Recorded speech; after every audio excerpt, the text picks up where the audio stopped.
city made of coral, malevolent spirits, and cannibals.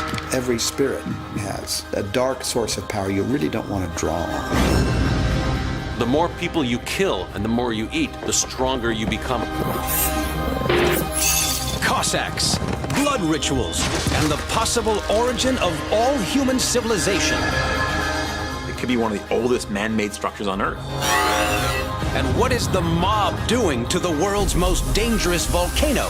I think what's most incredible about these satellite images is that they actually show us the mafia in action. Captures a dense forest, concealing a series of strange geometric shapes. Tucked away in the trees is what looks to be an abandoned city. This has got to be ancient. Not just because the buildings look like they're in ruins, but because the forest is encompassing, it's engulfing it. Whoever used to live here, they're long gone.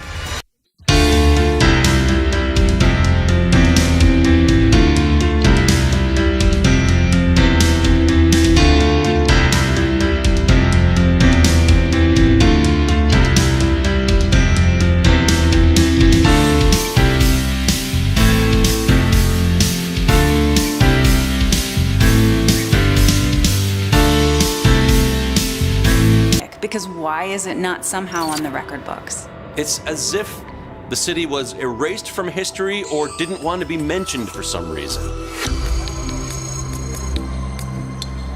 Archaeologist Karen Bellinger has traveled to Kenya to try to solve the mystery of what this place is and why it was suddenly abandoned. Bellinger's journey begins in Mombasa, the nearest major city to the ruins. Her investigation won't be easy. This part of Africa has a dark and complex history. We know this region was a real melting pot of populations over centuries. It's a place that was conquered many times, and as a result, we really have a lot of potential players in this mystery. Bellinger's guide tells her that a Swahili tribe living near the ruined city has recovered several artifacts from the site. In the village, Bellinger meets Zaro and his father Rondo. Lovely to meet you. She hopes their discoveries will shed some light on who built and lived in Getty. Wow, What she finds stuns her. this is amazing. Wow, these are coins. Looks like these are Chinese coins. This is money from China. This is money from China, ancient money from China. Oh, really? Yeah. Bellinger learns that people have also found silver necklaces from Europe, medieval glass from Egypt, and fragments of Ming Dynasty vases at the site.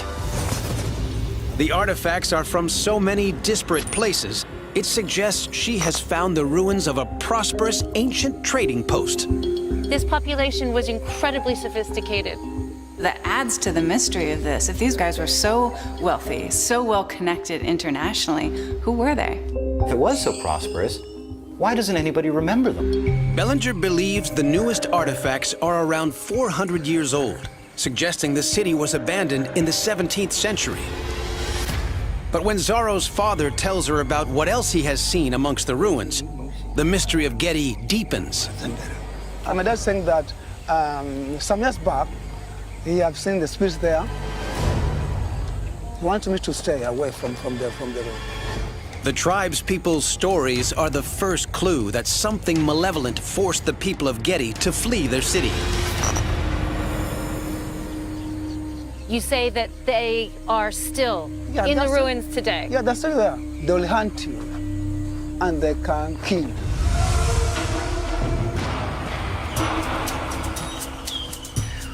Bellinger is determined to discover what it is about Getty that terrifies the locals so much. From the village, it's a hike through the forest to the ruins. Zaro's warnings seem to echo through the trees. This place is it's very atmospheric. It's a bit eerie. As Bellinger approaches Getty from the ground, the dense jungle begins to reveal its secrets. Dozens of crumbling buildings are open to the skies, but the ruins extend into the jungle. It's just massive. It's much bigger, much more than I expected to find from the satellite image. The plot really thickens when you understand how big this city was.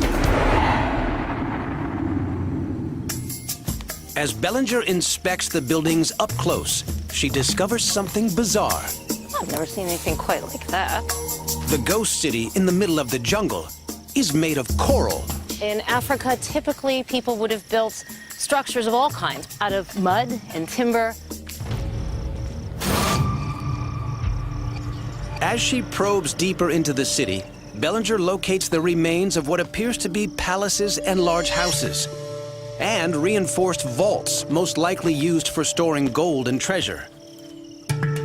All appear to be made from intricately arranged blocks of marine life. Things are built out of coral that you've taken from miles away. That suggests that this had some kind of a ritual or special function. At the edge of the ruins, Bellinger discovers a possible clue as to why thousands of people chose to abandon this wealthy coral city. This is interesting.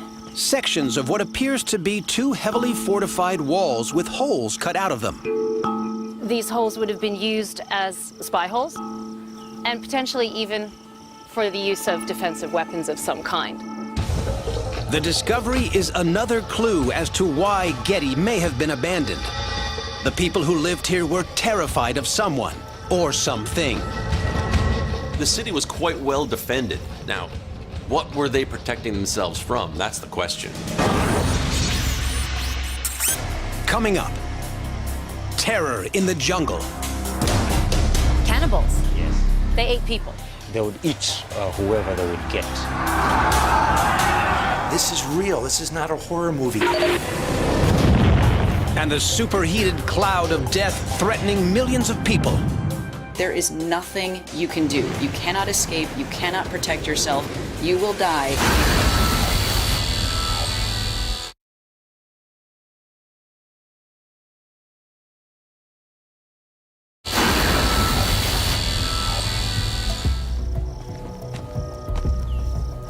Archaeologist Karen Bellinger is in Eastern Africa, investigating ancient ruins captured by satellite. Her investigation suggests they were part of a large city of great wealth. But bizarrely, it doesn't appear in any history books. A large defensive wall hints at a sinister end for the people here.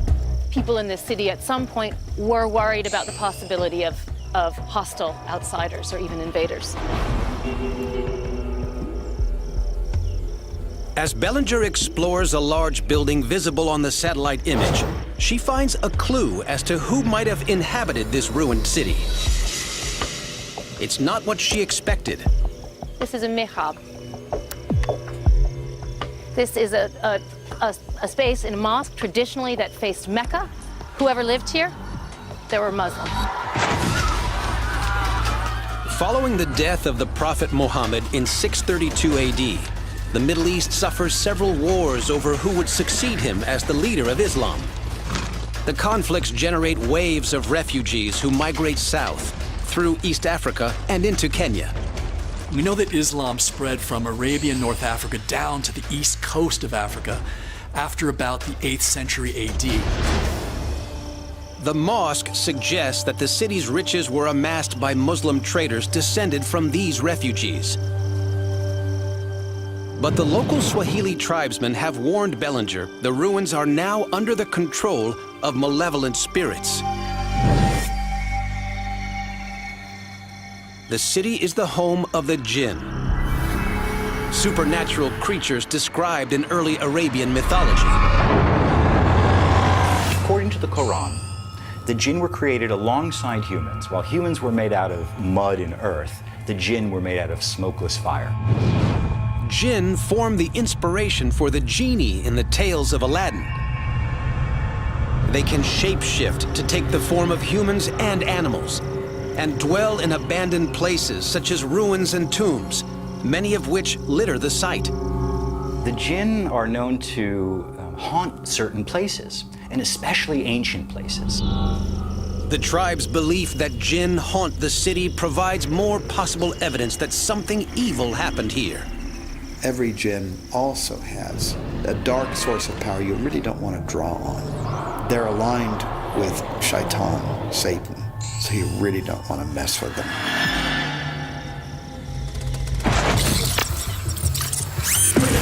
Armed with what she has learned, Bellinger arranges to meet with historian Rafael Cambo back in Mombasa. Thank you so much for agreeing to meet me here. Welcome. Have a seat. She hopes he can shed light on who or what could have forced Getty's Muslim residents to abandon their city during the 17th century. Cambo tells Bellinger that when Getty was deserted, it was under control of the Portuguese Empire, the first global empire in history, which stretched from South America to Africa, India, and Southeast Asia. The Portuguese used the region to make millions from trade in gold, ivory, and slaves. Cambo reveals that at the turn of the 17th century, several warrior tribes attempt to overthrow their colonial rulers and gain control of this wealth. Okay, so we had both local and international groups actually tussling over this very lucrative trade center. Bellinger learns that one particularly fearsome tribe that was hostile to Muslims was active in the Getty area when it was deserted. A tribe that was called the Zimba tribe. And the Zimba were against people who were Islamic in nature. Okay. They were kind of warrior-like. And the one kind of culture that they had was cannibalism. Cannibals? Yes. They ate people? They ate people. Cambo tells Bellinger that the Zimba originate from the Zambezi River Basin. During the late 16th century, war parties roamed up the coast towards Kenya, slaughtering all in their path. They would eat whatever they find on the way. Animals and people. They never had graveyards around them. Why? Because they would consume, of course, whoever died. The ferocious Zimba eat their enemies in the belief that they will steal their life force. The more people you kill and the more you eat, the stronger you become and the more powerful a warrior you get to be. Rumors still occur around the world of people eating other people to absorb their power. After butchering an enemy, cannibal warriors consume the brain to absorb their victim's knowledge and the heart to gain their power and courage. In our safe, comfortable, modern world, we can't comprehend the terror of knowing that somebody like the Zimba warriors are coming to kill us and eat us and eat our kids. It's what happened. This is real. This is not a horror movie. This is really interesting to me, Raphael, because I'm thinking about whether maybe the Zimba had something to do with the downfall of this city. Evidence that the Zimba ever reached Getty remains elusive. Some archaeologists speculate that a plague or catastrophic drought could have forced its residents to flee, but these are just theories. Whatever happened here, it was something so powerful and so overwhelming that all record of the city and its people were wiped from history. Knowing all that we know about this place, it's a genuine mystery as to how it could fall off the map.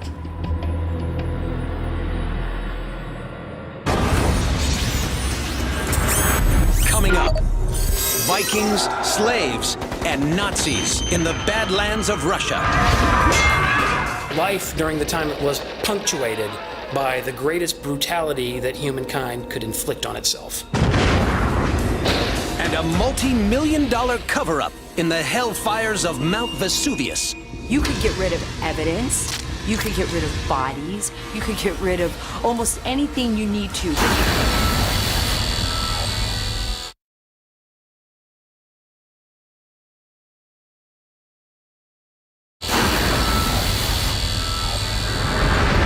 July 12th, 2017. The Sentinel-2 Earth observation satellite flies over Naples on the west coast of Italy. As it passes the nearby volcano Mount Vesuvius, it captures this image. This just screams danger to me. There's a plume of smoke coming from one of the most dangerous volcanoes in the world. It looks like it's about to erupt. Since records began, Vesuvius has erupted 50 times, most recently in 1944, when burning rocks the size of basketballs rained down on local residents and the occupying Allied forces.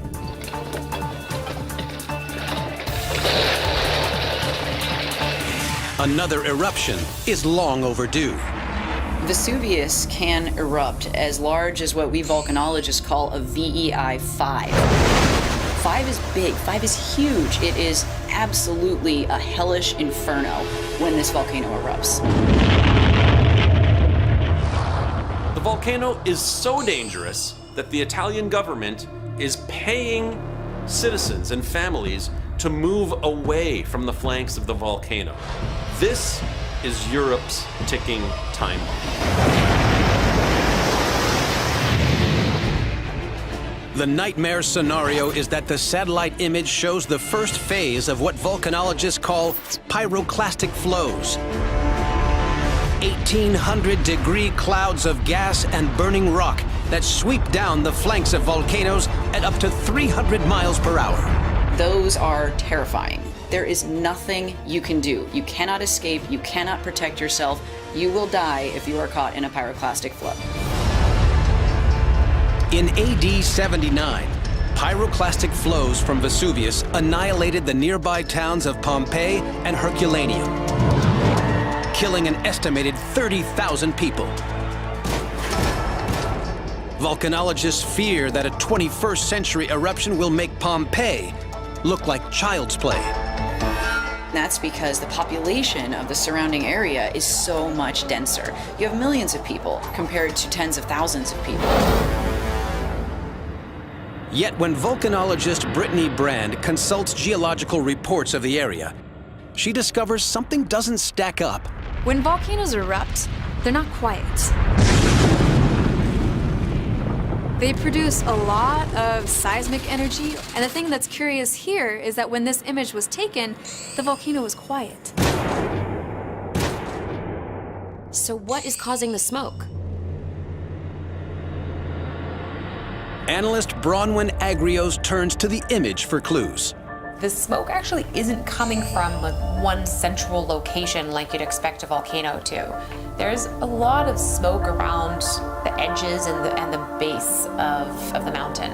It looks more like the smoke that you'd see coming off of wildfires.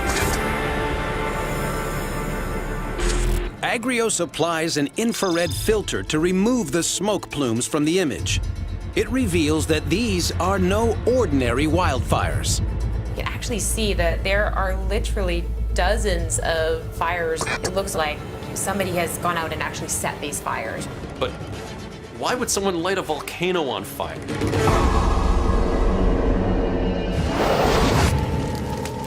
When arson investigators arrive on the scene, they discover a bizarre possible clue to the origin of the blazes. They're finding dead cats in conjunction with the fires. What does that mean? Why are there cats apparently burned alive right near these massive fires? Ex-CIA operative Mike Baker is an expert on coordinated criminal activity.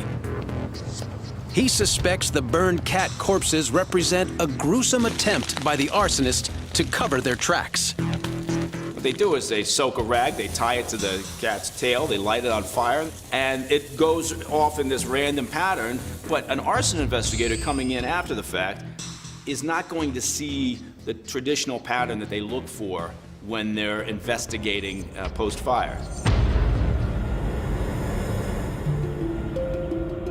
When journalist Sarah Carter calls contacts living near Vesuvius to identify the culprits, the investigation takes another bizarre twist. So I've contacted Italian sources, and this is what they're saying. They believe this is a mob operation, that they believe that these fires are intentionally set by the mob.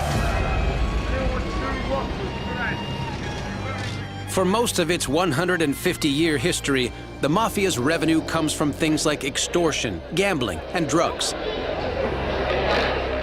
Today, it has branched out. making money from activities such as selling weapons to ISIS in exchange for looted Middle Eastern artifacts. Carter's contacts tell her the fires are linked to another of these new revenue streams: waste management. If you're in the mob, I mean, what better business to have than waste disposal, right? You could get rid of evidence, you could get rid of bodies, you could get rid of almost anything you need to. Most Italian waste disposal companies are entirely legitimate, but some are run by the Cosa Nostra. In 2008, following a 10-year trial, 16 members of the Casalesi family, headed by a man nicknamed the Waste Disposal King, are convicted of running illegal waste dumps around Naples. These illegal dumps enable the mob to save millions on normal disposal costs. They're a criminal organization. So by definition, they're not community-minded, right? They're not looking at this as how do we follow the letter of the law in waste management? How do we dispose of the garbage? They don't care. Investigators believe the mob used the fires on Vesuvius to clear land to illegally dump thousands of tons of garbage. The practice helps the mafia generate $9 billion every year from waste disposal. It's a revenue stream legally, but it's also an opportunity for them to make money through kickbacks, through illegal contracting, through extortion. So, you know, waste management is big business for the mafia in Italy.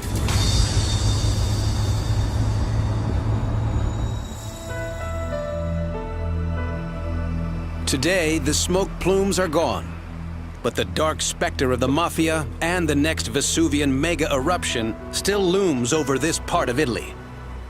I think what's most incredible about these satellite images is that they actually show us the mafia in action.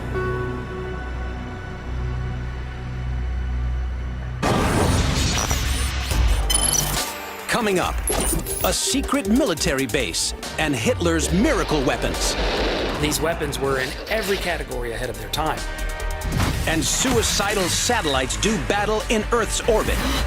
This is yet another step towards actual warfare in space.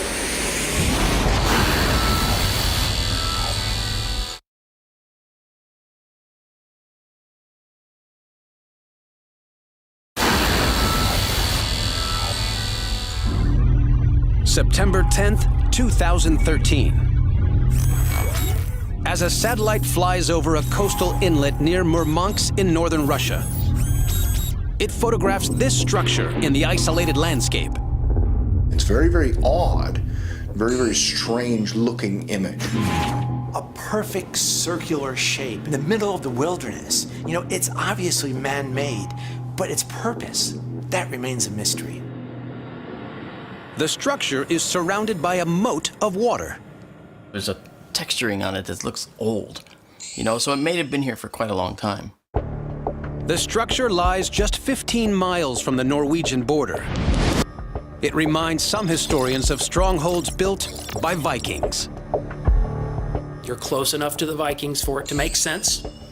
There's Russian Viking heritage, and the Vikings had a past of building circular pieces of military architecture. In the 9th century AD, bands of Viking warriors maraud through northern Russia.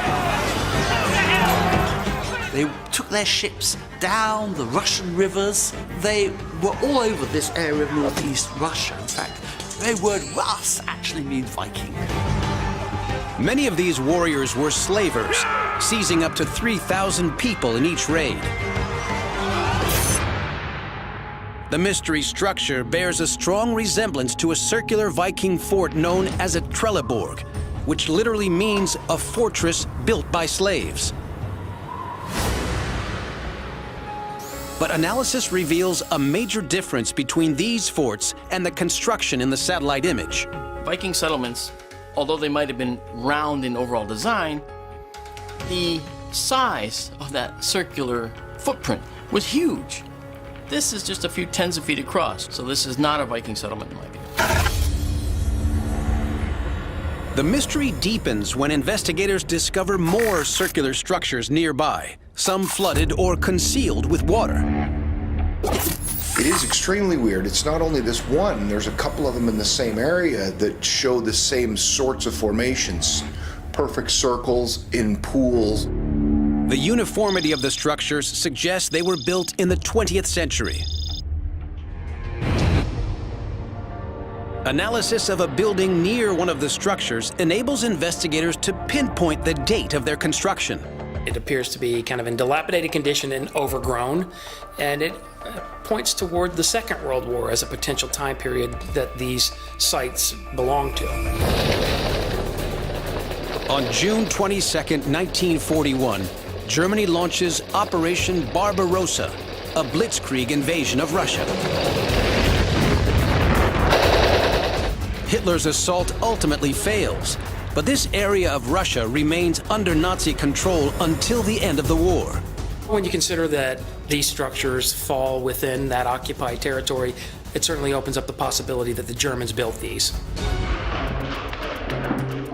In the latter stages of the war, the Nazis design and test a new generation of radical military hardware, hoping it will turn the tide against the Allies. Nazis were developing circular aircraft, which would have looked like flying saucers. If you're trying to develop top secret new aircraft, you need to do that in remote areas. And this could well be one of those areas. The revolutionary craft are what the Nazis call Wunderwaffe, miracle weapons. The Nazis had the most incredible ambition when it came to creating aircraft that was far superior, far weirder than anyone else had even conceived. While some Wunderwaffe do not progress past prototype phase, others prove to be huge successes. The Focke-Wulf 61 is widely regarded as the first functional helicopter. And the V-2, the first man-made object to enter space, will directly influence the design of the Saturn V rocket that takes the Apollo astronauts to the moon. You still can't help but respect the fact that incredible technical genius went into designing these weapons, and these weapons were in every category ahead of their time. In 1940, the Germans begin construction of the SAC AS-6, a 16-foot diameter disc-shaped craft.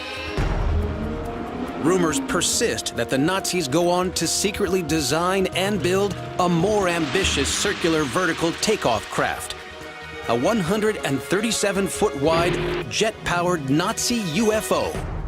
This circular craft technology would launch and return to the same spot. When I look at the satellite image, that would be a perfect example of a launch pad. The Nazis construct dozens of Wunderwaffe test and launch facilities, but close analysis suggests this wasn't one of them. There's no remnant of any energy generation facilities. You can't just have a site that's a launch pad without the attendant support infrastructure. Investigators discover a clue to the origin of the structures in aerial images of Nazi-occupied territory on the northern coast of France. What it looks to me like is a lot of the same things that I see on the Normandy coast, which is gun emplacements. Scale analysis of the structures suggests that they carried huge 360-degree rotating artillery guns, capable of firing a shell packed with over 335 pounds of explosives onto a target up to 17 miles away. It could penetrate the armor of a warship and then introduce an explosive charge into the interior of the warship of such a force and power that it could sink that ship.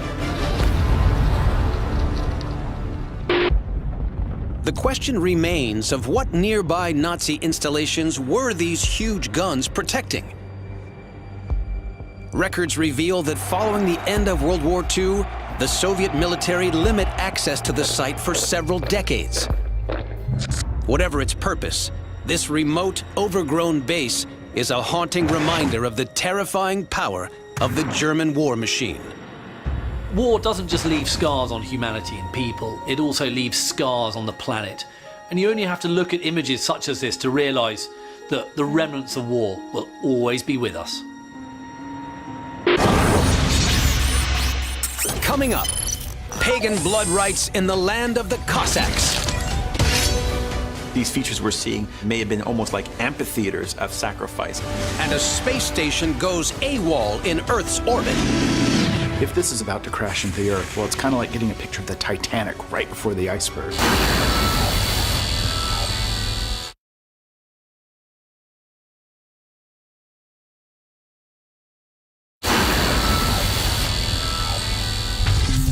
October 6th, 2010.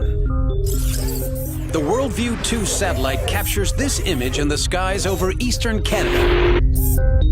This object in the middle of the image, it just looks like it's hanging in midair. The image baffles analysts.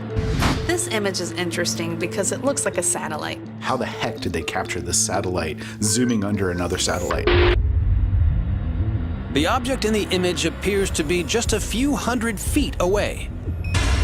It fuels fears that there is a large, out-of-control object orbiting the Earth at almost 5 miles per second. If you were to get such a clear image of a satellite using another satellite, the two probes would have to be dangerously close. Any satellite operator who'd see an image like this would be terrified. This would be like a horror show. Are we looking at a spacecraft gone rogue?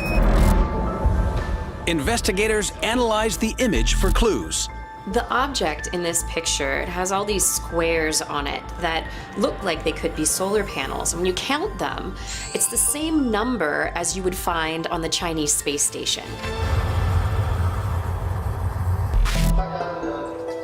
On September 29th, 2011, the Chinese launched Tiangong-1, the country's first prototype space station on a 2-year mission.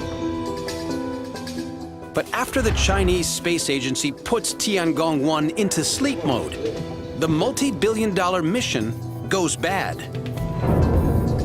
In December 2015, China admitted that they lost communication with the space station. Which means that they can't control it, and it might be falling out of orbit. As the out-of-control, 35-foot-long, 9-ton space station orbits our planet, gravity relentlessly drags it down towards the Earth's surface. If this is a shot of the Tiangong-1 just as it's about to crash into the Earth, well, it's kind of like getting a picture of the Titanic right before the iceberg. When dropped from orbit, a metal rod just 20 feet long would explode with the same force as a nuclear bomb. It's going to crash into the Earth, no doubt about it. There are going to be some big pieces that are going to land somewhere. They might land in the ocean, that's fine, but what if they land in New York City?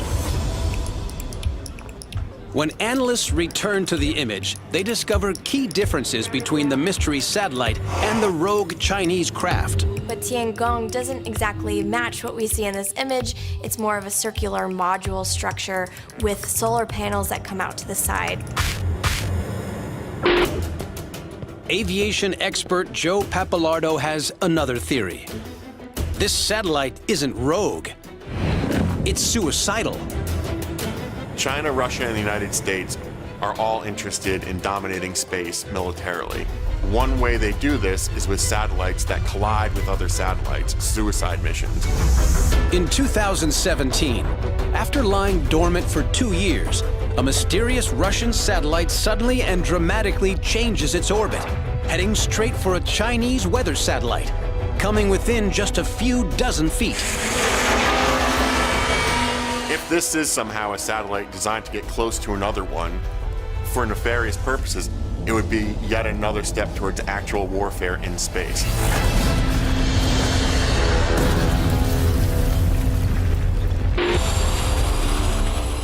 Satellites capable of hunting down and destroying enemy spacecraft were covertly developed by the Soviets during the Cold War. The image fuels fears the program is being revived. But when analyst Amanda Marchetti examines the image in greater detail, she notices something isn't right.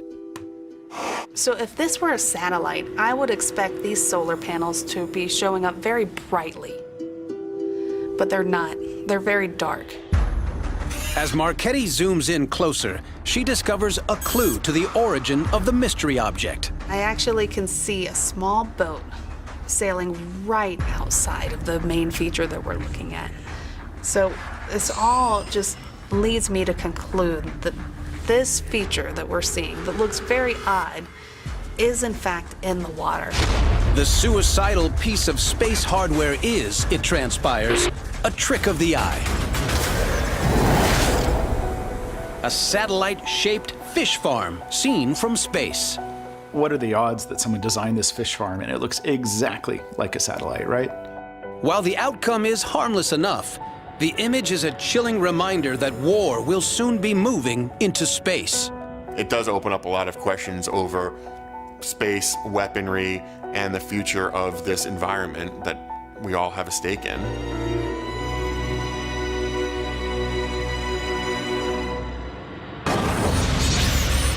Coming up, the drunken, murderous horseback warriors who spread terror wherever they went. The Cossacks were absolutely frightening. They were ruthless. They did not fear death.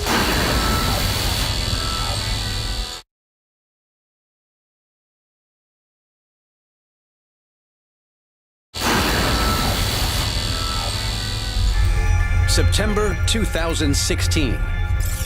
A satellite passing over eastern Ukraine captures an image of an unusual feature in the rural landscape. This image is really weird. There's this big round thing that looks like a crater, and there's legs coming off on some of the sides. It really is mysterious. The question is, who built it and why? Archaeologist Mark Altaweel has spent almost 2 decades studying satellite images. To me, it looks definitely ancient. The mounds look eroded. They look like they've been there for a long time.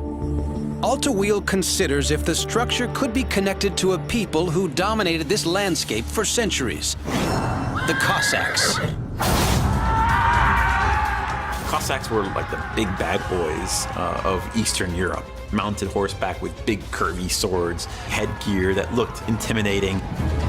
It is thought the first Cossack warriors were 15th century fugitive slaves, escaped convicts, and military deserters.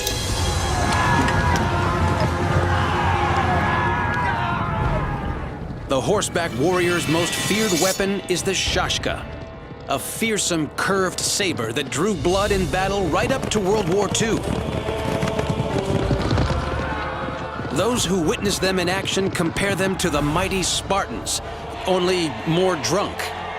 The Cossacks were absolutely frightening. They were ruthless. They did not fear death. We know that these Cossacks did build such kinds of round fortresses to protect themselves, often along or next to rivers. And guess what? This is next to a river. Others are not convinced that the structure in the image served a military purpose. When you look at the satellite image closely, you can see that there's no ditch around the outside. Useless as a military defense. Much more likely to be a prehistoric ritual monument of some type. Analysis of the mound's orientation backs up the theory that it had ceremonial function. When you look at the alignment of it, you see that it's orientated towards the solstices, and that's significant. It does suggest that somehow there's a kind of ritual association of this feature. The ancient pagan cultures of the Ukraine often honored their gods with animal or human sacrifice. The height and shape of the mound suggests the central feature in the image could have been a kind of sacrificial arena, awash with the blood of butchered bodies. High places often are holy places, so perhaps these features we're seeing may have been almost like amphitheaters of sacrifice, areas where you would gather people or animals, whatever you're sacrificing. Because of its location in the heart of Ukraine, some speculate that the structure in the satellite image could be a remnant of an even older civilization, perhaps the very first in human history. It could be one of the oldest man-made structures on Earth. Ancient sources referred to a legendary realm known as Arata, a land of fabulous wealth, remote and difficult to reach. Arata is a sort of mysterious motherland. Now, historians have ever satisfactorily identified where Arata is, but people have claimed that possibly it's in this part of Ukraine. According to some sources, the Arata civilization is the first in human history. Its people go on to form many of the great empires of the ancient world. They believe that Arata is the start of something that influenced the entire civilized world. So we're talking ancient Egypt, Mesopotamia, India, you name it. If Arata is real, it could help explain a mystery that stumped scientists for decades. How is it that countries on opposite sides of the world share so many similarities in their language? English, German, French, Italian, Spanish. This is part of a language family shared from the western part of Europe right the way through Persia and into India. A common language, and it's assumed that it has a common origin. New research suggests that as many as 400 languages around the world could trace their roots to a single ancient civilization here in eastern Ukraine. I am almost sure that when we investigate this, we will rewrite the history books. We may learn that an entirely new people emerged in this landscape. What lies within the mystery crab-like structure captured by the satellite could lead us to the origins of all human civilization on Earth.